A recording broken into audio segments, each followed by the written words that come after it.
This is a fantastic device to keep people enslaved forever. And to cover this, there's a whole lot of other stories which I don't want to enter, phenomenal tools to control populations, which has been successfully done for a long time.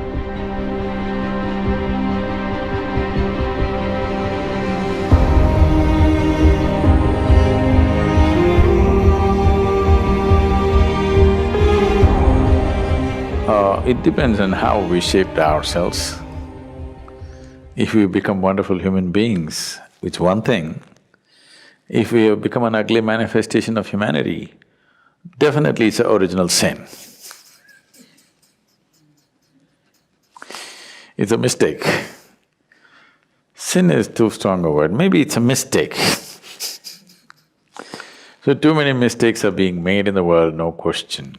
You claim to appreciate or, well, you worship the one who is referred to as the creator, but you have a huge issue with the creation. If you do not appreciate the creation, why the hell should you worship the creator? Someone who made such a bad job of this, the only way you can even be born is through sin, I think he must be banished. Now, this is a fantastic device to keep people enslaved forever. If you do not even allow them to come to terms with their biology, they'll never come to terms with anything in their life.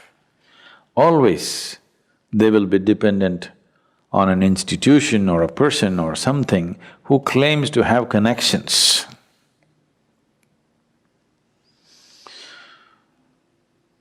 An Italian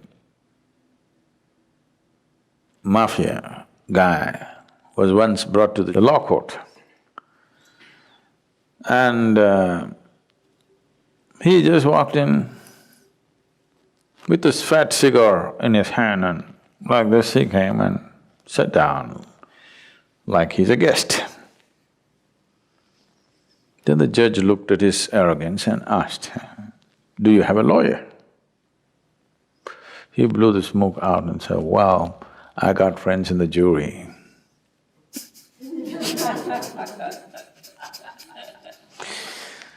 So people who are supposed to have connections elsewhere, you will always be enslaved to them because you feel guilty about your biology.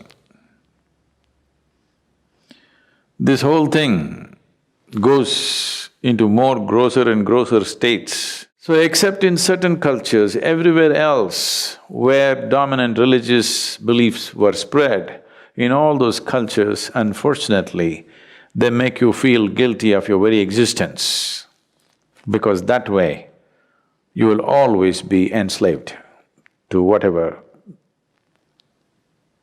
they have set up. Something so fundamental as the menstrual cycles in a woman, she has to feel guilty about it and she's impure. Her existence is impure. Unfortunately, I want you and all the teachers of the world to understand, if your mother did not have menstrual cycles, you wouldn't be born, even if she met your father. Yes. So the life-making material, unused, is what it is. And if that is impure, your very birth is impure, that's what they're anyway trying to tell you, that your birth is impure. And to cover this, there's a whole lot of other stories which I don't want to enter.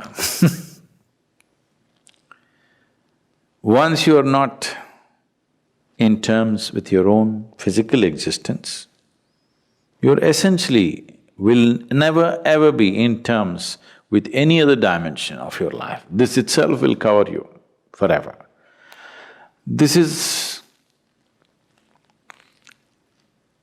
a fantastic trick to keep you enslaved forever.